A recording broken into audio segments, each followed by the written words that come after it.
Welcome to A Slice of SEL, a podcast for educators about social emotional learning.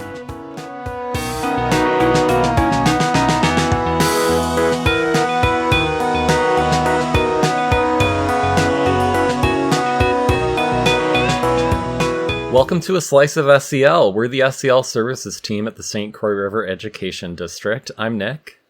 I'm Rye. And I'm Courtney.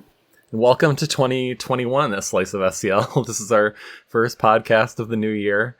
And before we get into it, I just wanted to mention we're really appreciative of folks telling us, because this is meant for, primarily educators that we're working with every day, who text us or email us and just say that they appreciate the podcast. This is just such an insane year, and we've got so much to adjust to, and we're off our equilibrium. And I personally starting this new episode after the holiday break. You're always second guessing yourself. Am I doing the right thing? Is my work making a difference? Is it valuable? So we're just so appreciative of people going out of their way, because it does take time to go out of your way to show gratitude or share something positive. And that goes well beyond the podcast, just in general. I think these days, people going out of their way to point out bright spots and things they're grateful for is really appreciated. Absolutely. And just to recap, during our last episode, pre-holiday break, we talked about student engagement and how to light the inner fire of intrinsic motivation. And we focused a lot on distance learning. And those strategies are going to continue to be relevant, even though now with the governor's new order, many of our schools are starting to plan transitioning back into hybrid. So we would recommend you revisit or check out that episode if you didn't have a chance to. This week, we're going to talk through a series of pointers about how to listen, to really listen when you're having a conversation with someone, in many cases a difficult conversation. How to make that person you're talking to feel truly heard and understood, and how to empathize and show compassion. And when you hear me say that, you might be thinking, oh my gosh, guys, really? I'm an adult. I get how to be a good listener. And I'd invite you to adopt that growth mindset, because when we get into it, chances are you're going to pick up some useful advice from this, because it's a skill set that is incredibly important to our relationships, and we can all always get better at it. But before we get started, let's talk about what's filling our buckets this week. I'll go first. I woke up this morning and I felt like I entered this beautiful winter wonderland with all the frost on the trees. And it just really was just a moment that I took in, and was just really grateful for the beauty that the world can show in sometimes some turbulent times. So what about you, Nick? That's lovely, Rye.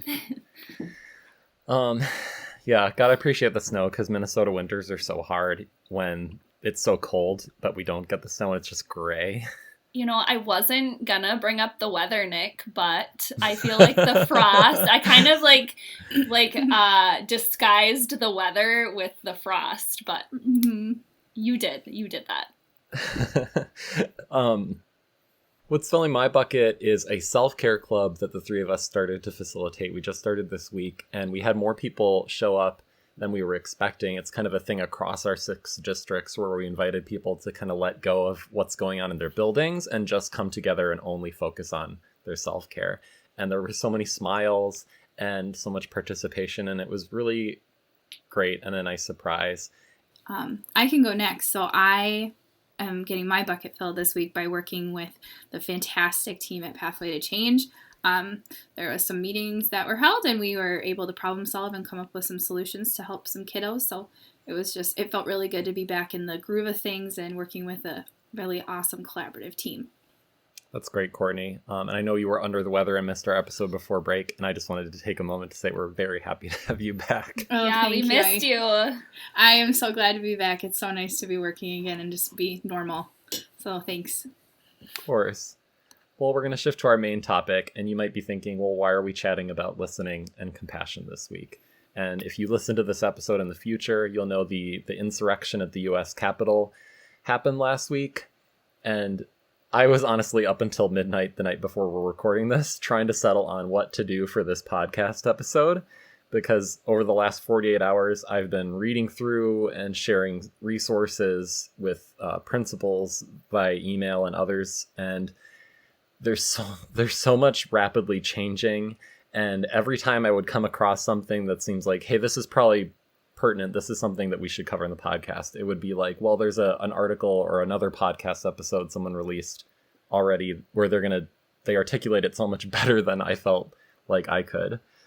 So we decided to focus on a skill set and compassionate, empathetic listening that we can all get better at. And I think it's really going to serve us well over the next couple months and beyond.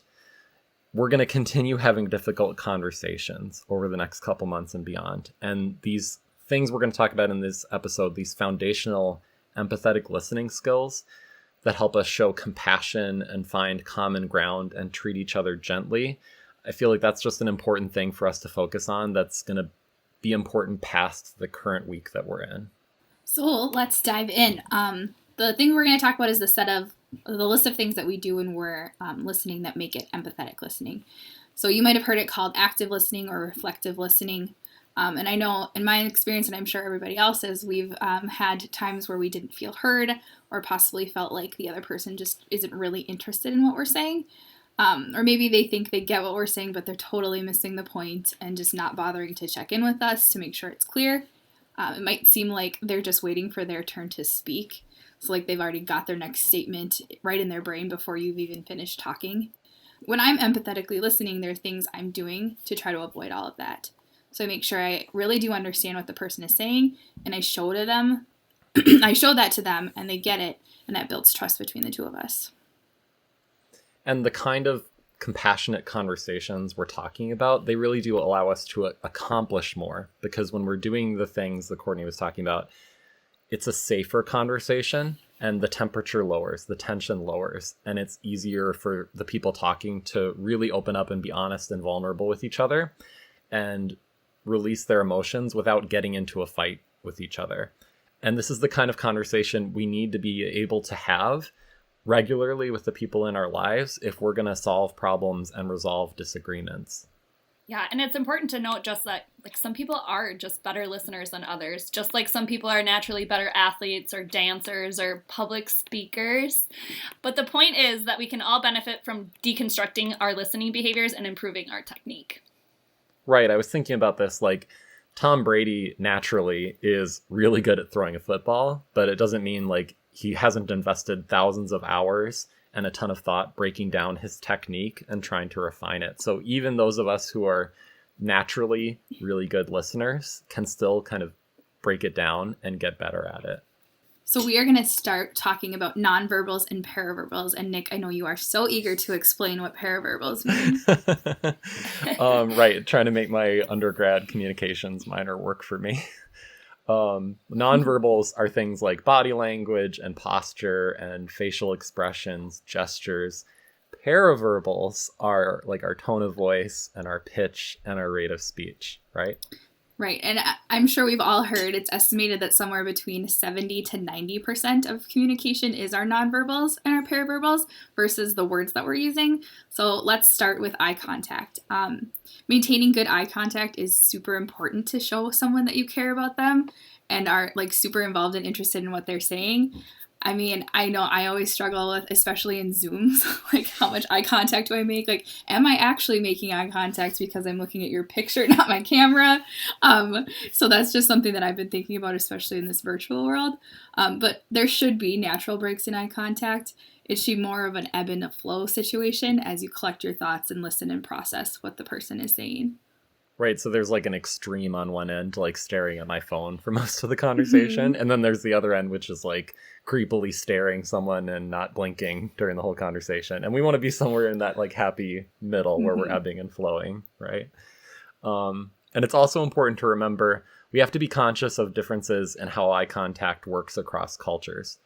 Because especially, like I've heard this many times, when we're in schools and like in the school building, like we're perceived as authority figures.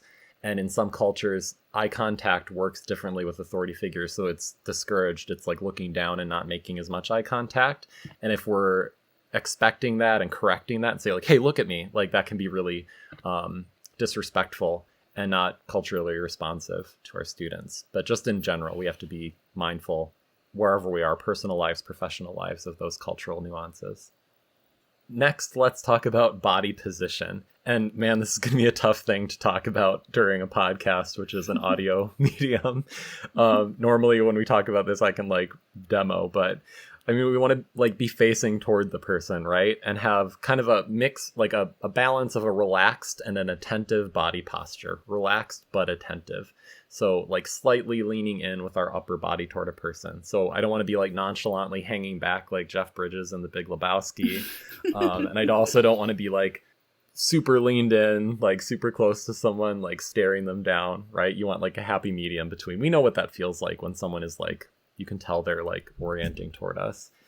I think it also helps to be at someone's eye level. That puts people at ease. So like if you're sitting down with someone during a difficult conversation, you're both sitting.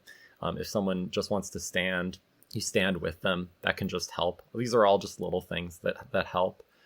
Trying to minimize, especially during a tense conversation, like excessive gesturing or pacing or fidgeting or weight shifting, because these are cues that you're not relaxed, that you're anxious, and the person you're talking to can pick up on that. And like, this is a good time to mention, hey, if you're anxious, then you are. Like, we're not saying you can't feel that emotion. And when I'm talking to a friend and what they're saying, for example, like makes me feel intensely frustrated or sad or something else, I can try to mediate that and how much I'm showing.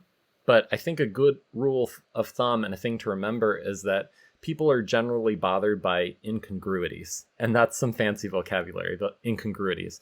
What I mean is that if my body language and my voice tone are telling someone that I'm not fine, and then I keep saying I'm fine, that creates tension. There's an incongruity between what's going on, and it makes it harder for that person to be open and trust and feel safe in that conversation. It's a little thing, but it has an effect. And we're not going to dive into the words part of this yet, but just a quick detour. That's why we talk about I statements. One way we can use I statements is like, just an example. Hey, I'll be honest, like I feel frustrated. I might need to tap out for a minute. Just don't want to say anything I'll regret. Like if it's clearly evident from my body language that I'm not fine, I'm agitated, just putting words to that and acknowledging it can help make the person feel safe, because your body language is going to come out. There's only so much we can do to control that, right? Mm-hmm. Next, let's shift to paraverbals, which, like Nick said earlier, is our tone of voice, our pitch, our pacing, and our volume. So these things tell us a lot about what someone we're talking to is feeling. It's why we often include those emojis or bitmojis in our emails. We try to fill in those missing clues so people can understand what we're saying when we're not like physically present. We often say about work with students that we want to have a warm voice tone, and especially during stressful interactions, we want to lower the volume of our voice. So it really does make the person we're talking to more likely to quiet down themselves. So it's like a mirror. When we're calm and our voice and our tone is pleasant or relaxed, it helps the other person that we're talking to feel the same thing.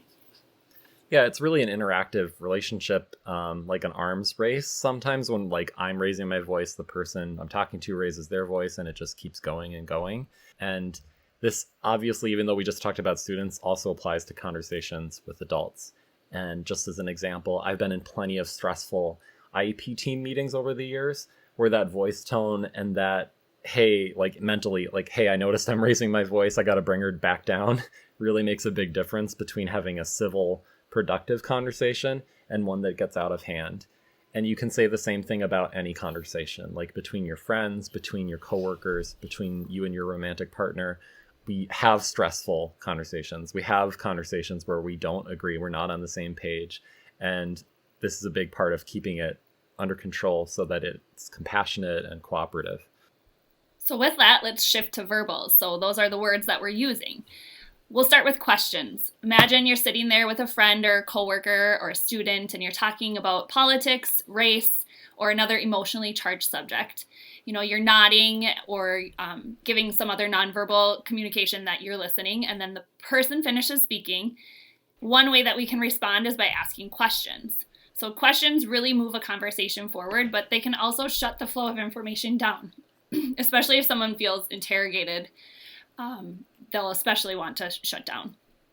But there is a difference between open and closed questions. So open questions typically start with words like what, how, could, would, or why. And just some examples like, what do you mean? I wasn't sure. Could you explain a bit more about what you meant? I want to make sure I'm getting it. Those are open-ended questions where the person is going to respond with a sentence or so, like more than just yes or no.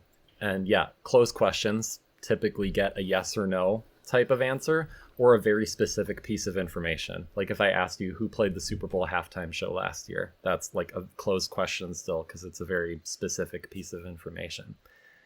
And open questions are typically helpful early in a conversation because we don't want to shut things down or even like focus things necessarily. We're just kind of opening things up. It's important to remember that we need to be careful with those why questions. When we start our sentences with why, it often makes people defensive and feel put on the spot. And with those closed questions you were talking about, Nick, it's not like we never use them. I mean, I think they're used and more useful later in a conversation. We're trying to get that specific information and narrow things down. Yeah, and I thought of this like a shovel analogy. Like it's kind of like this is going to be goofy, but if we're digging for the hidden treasure of shared understanding, if you could see me, I'm using quote signs. If we begin with like a big shovel with two hands, if we're digging, that's like the open-ended questions. And as we get closer, we want to be more focused and precise. And that would be like our smaller like garden trowel, our close-ended questions. Hope you appreciate that analogy. That was beautiful. It was. Thank you. It's also important to keep in mind we sometimes shoot ourselves in the foot by peppering students with those yes, no, closed questions and never opening things up. When that becomes a pattern, we're training the student to respond in a way, and we're also not building that trust up. So if we suddenly want them to open up and really expound on something, we just aren't going to get it. Right. And I think like the first thing, honestly, that jumps to mind when I thought about that is all the experiences I had when I got in trouble when I was an adolescent and my parents or school people were talking to me. And it would be like, why did you do this? Were you being stupid when you did this? Only a stupid person would do this, right? Like, those aren't like probably the literal things that were said to me, but those are kind of like when you're really frustrated with someone, like, how could you do this? You probably recognize like that temptation to not like open it up and say like, could you walk me through what happened? And like letting them tell their story because we're frustrated. It's really easy to jump to those like, why did you do this? And just very close-ended, right? Okay, next we're going to talk about reflecting, which is my favorite thing to talk about with empathetic, compassionate listening, because this is one of those things that really makes a big difference between people in the conversation feeling understood and not feeling understood. So reflecting is all about telling the person what we heard when they were speaking in our own words. It's not about like robotically parroting back to the person, right? And also about checking to see if we got it right. And if we did understand them correctly, then great. We just move on. And the person doesn't feel the need to keep repeating themselves. That's a big bonus to doing this in conversations, because sometimes we keep kind of restating the same point because neither one kind of trusts that the other one really got it. But if we didn't get it right, so if I'm reflecting what I heard from someone and I missed something, and that's happened many times with students and coworkers, then we actually know that. We discover it, which is almost magical. It can really change like the whole outcome of a conversation. It's so compassionate to show someone that you actually care whether or not you're understanding them. That right there is just such a big difference maker. So there's 3 things we can do to reflect. 1 is paraphrasing, 2 is something you'd call reflecting feelings, and 3 is called summarizing. So paraphrasing happens pretty often.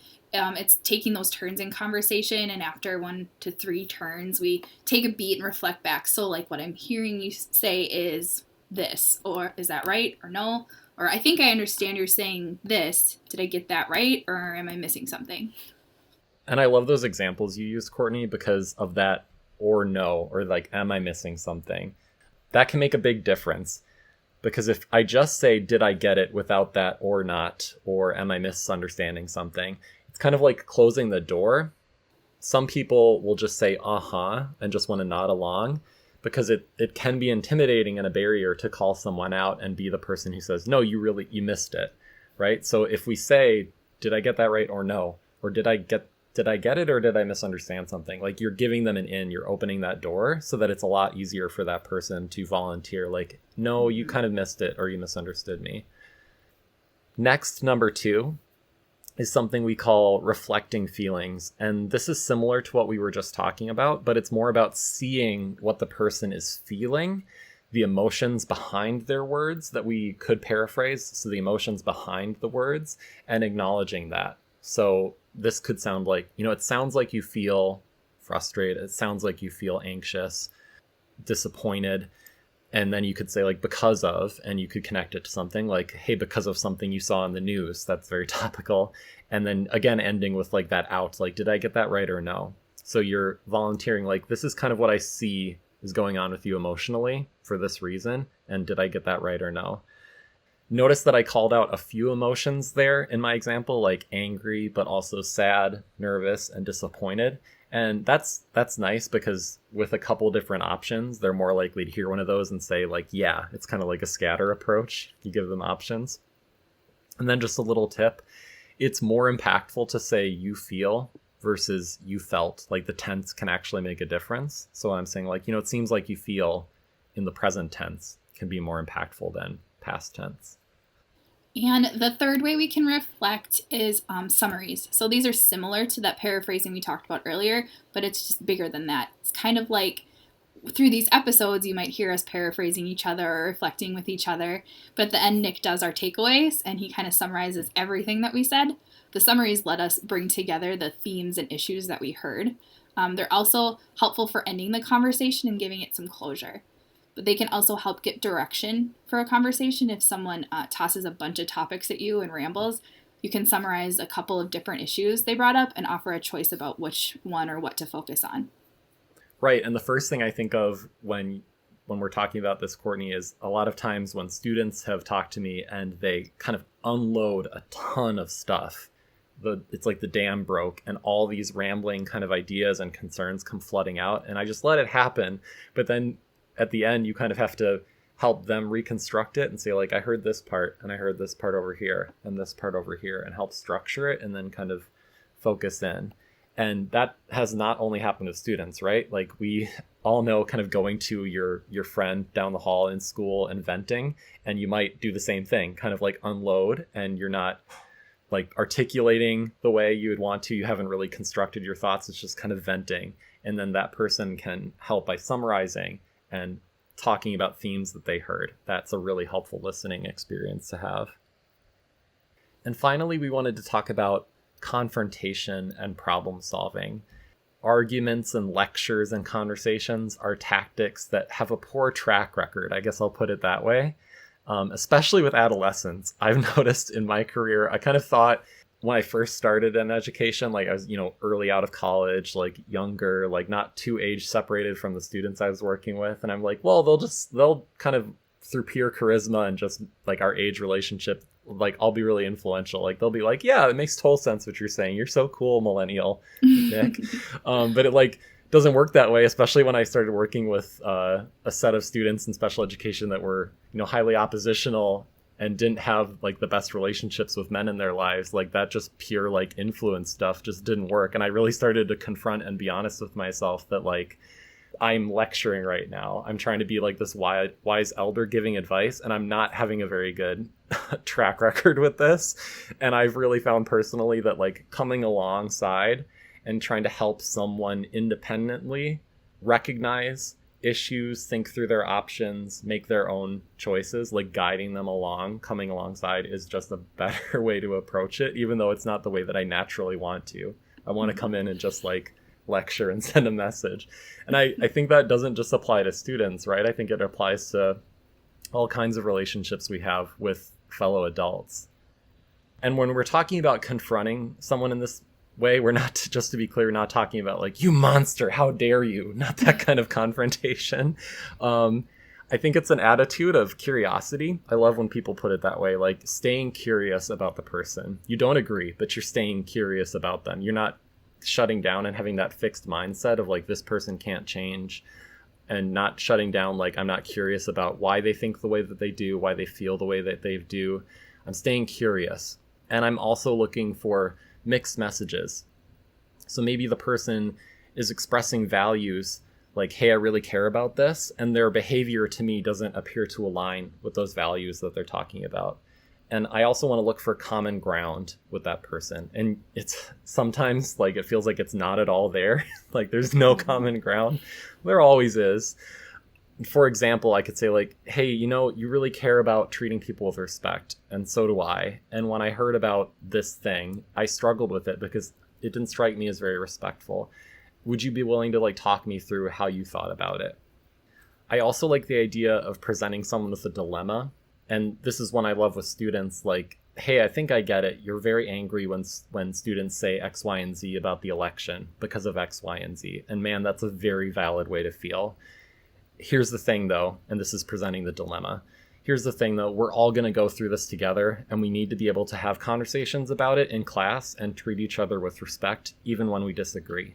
What ideas do you have for how we can accomplish that? So it's kind of presenting like the dilemma and then inviting cooperation for how to solve it. I love that. Giving students or it's like anyone we're talking to some ownership in the problem solving aspect is always super helpful. Yeah, just like that curiosity, presenting the dilemma, coming alongside. Those are the kind of like the words that I try and bring into my head when I'm having these, tough conversations, to remind myself that I don't want to just kind of be confrontational, kind of like two bumping heads, be lecturing, because it might feel better in the moment, it might be easier, but it's just not going to get me where I want to go. So let's talk takeaways. So the listening techniques that we talked about, empathetic listening, active listening, compassionate listening, you could think about it like listening muscles. When you do these things intentionally and practice them, you become a better listener. The support person in people's lives around you that they're more likely to rely on. And we know that practice doesn't make perfect, it makes permanent. My driver's ed instructor was the first person who told me that in my life, and it's very true. Practice doesn't make perfect, it makes permanent. So we encourage you, as you're conversing with folks over the coming days, try and reflect afterward. Like ask yourself, like, did I paraphrase?